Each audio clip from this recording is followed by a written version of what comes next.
Cette fois-ci, là, c'est gâté sur le RHDP. Ils n'ont plus d'arguments, les gars. Écoutez la vidéo là jusqu'à la fin. Vous allez voir par vous-même. C'est mélangé sur le RHDP. Donc, la liste électorale actuelle, oui, elle est parfaite pour vous? La liste électorale... Ça ne vous pose aucun problème? Le RHDP s'est inscrit dans un processus, un chronogramme arbitré par la CEI. Nous respectons ce programme, ce chronogramme. Je ne vous parle pas de programme. Mais oui. Je vous parle d'une liste, je vous parle de la liste électorale. Mais c'est la responsabilité de la CEI, qui est une institution. Donc ça, elle vous a été aussi distribuée. Nous nous organisons pour aller aux élections.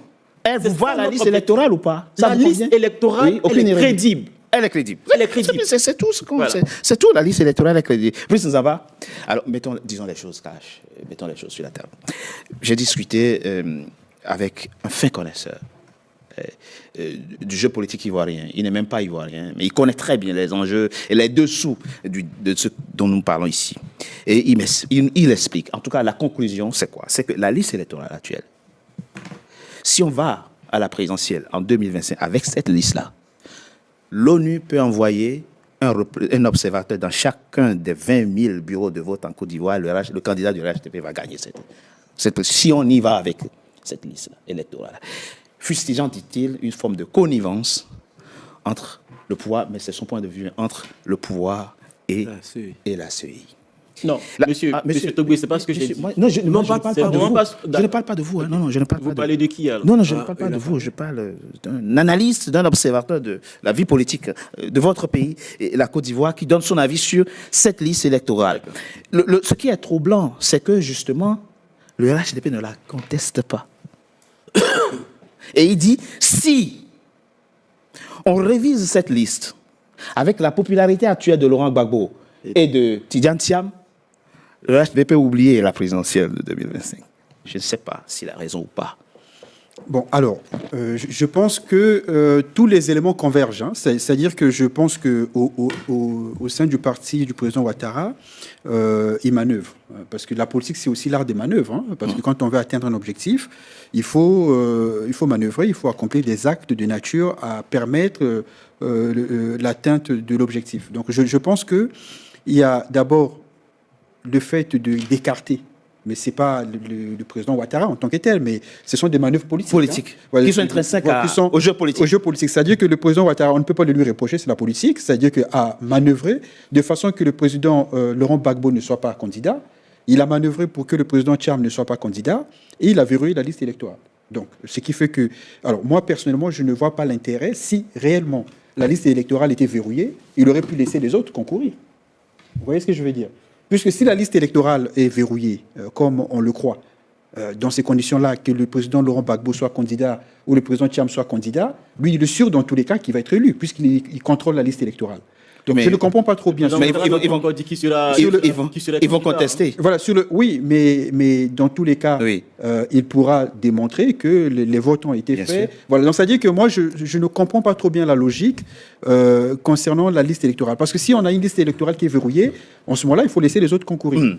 Donc s'il ne laisse pas les autres concourir, c'est qu'à mon avis, il n'a même pas aussi confiance dans sa liste électorale. Il nous reste deux principales questions pour finir cette émission. Bernard Oudin. Si Laurent Gbagbo, je ne vais pas utiliser le mot entêté, mais s'il reste fidèle à sa logique actuelle de réclamer ses droits, je l'entends ainsi, et de ne pas désigner quelqu'un d'autre au sein du PPRCI pour cette présidentielle, il aurait pris ainsi le parti en otage et l'aurait privé d'une présidentielle. Si Tidjane Thiam ne désigne pas, n'engrange pas un processus nouveau pour que vous ayez un autre candidat, puisque la référence aujourd'hui c'est Sonko et Diomaye, si vous n'enclenchez pas chacun de vous le schéma Sonko et Faye, vous allez vous retrouver privé de cette présidentielle. Je vais vous dire, le président Gbagbo a passé sa vie à respecter le droit et à vouloir le mettre en exergue dans son pays. Le premier jour de sa présence au procès de La Haye, à la chambre préliminaire, il a expliqué pourquoi on l'avait envoyé là et pourquoi il était là. C'est parce qu'il avait toujours voulu respecter le droit de son pays. Et il a dit, j'irai jusqu'au bout parce que moi, j'ai rien fait de mal, je sais ce que j'ai fait et je sais que je sortirai d'ici. Le premier jour. C'est à peu près ce que je lui ai dit aussi quand je l'ai vu la première fois à la prison. Il est sorti de prison, il est rentré à Abidjan, il fait valoir ses droits, il en a totalement le droit. Bien sûr.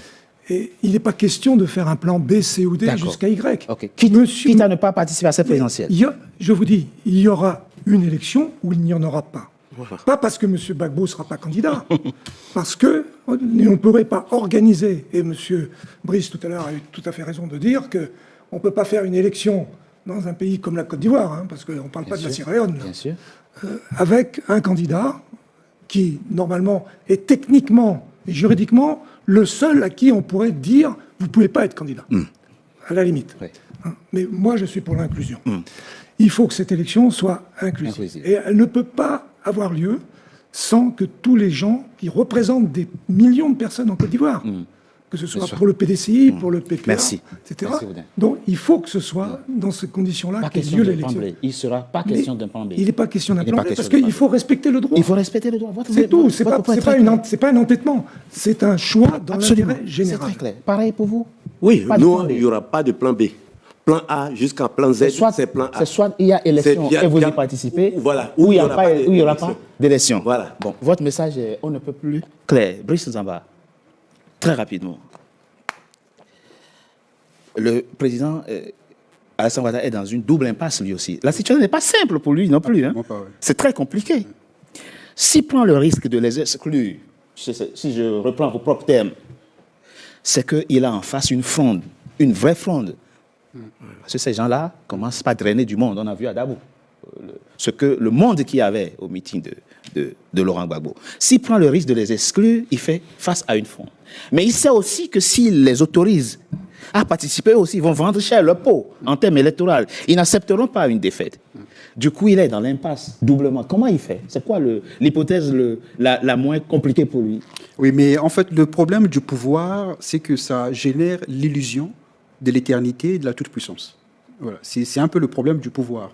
Parce que si le président Ouattara avait des bons conseillers, il aurait pu laisser les autres concourir et puis manœuvrer de façon à ce que, si jamais il est réélu, que ça soit potable aux yeux de la communauté internationale. C'est ça. Parce que ce qui va se passer, c'est que si les autres sont exclus jusqu'au bout, les autres vont monter au créneau devant la communauté internationale pour dire que l'élection n'est pas du tout légitime. Et comme je l'ai dit, il y a une crise de légitimité.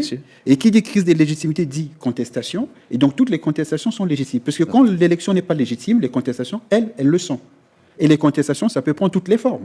Voilà, comme vous êtes dans un pays comme la Côte d'Ivoire avec son passé récent, il y a je n'aimerais pas dire des mots, mais je pense que ceux qui m'écoutent comprennent. Donc il y a tous les risques, c'est-à-dire qu'on va ouvrir les portes de l'enfer en Côte d'Ivoire. Mais s'il les autorise et il gagne, c'est-à-dire si Alassane Ouattara, le président Alassane Ouattara ou son candidat, peu importe qui va, si ils sont autorisés et puis après on leur dit que c'est le HDP qui a gagné, ça ne va pas être simple non plus. Non, oui, mais au moins, il pourrait dire devant la communauté internationale qu'ils ont concouru. Et que dans ce moment-là, ils vont faire les recours dans les canaux autorisés. Merci. Voilà, donc lui, il va faire jouer les institutions. Merci, maître. Vous avez été minoritaire à cette table. Je vous donne 30 secondes pour dire votre dernier mot très rapidement. Vous savez, en fait, il faut que les Africains apprennent à respecter les textes. Aujourd'hui, la Côte d'Ivoire est un pays où les institutions fonctionnent. Ces messieurs que vous voyez là, ils n'ont pas travaillé. Non, c'est pas personnel. Non, je parle en fait, vous avez 30 secondes, des partis qu'ils représentent. Ils n'ont pas travaillé. Le RHDP s'est préparé pour pouvoir préparer effectivement des élections paisibles, libres et transparentes. Notre président de la République et le président du RHDP, il est méticuleux, il est stratégique. C'est une personne organisée. Il va, pour ces élections-là, rassembler ses troupes pour qu'on puisse aller à la bataille électorale et nous allons les gagner au premier tour. Merci. Parce qu'ils sont conscients qu'effectivement, ils ne sont pas représentatifs en fait sur le territoire national. On a eu des élections législatives. Parce qu'ils avaient constaté, ils avaient quelques secondes.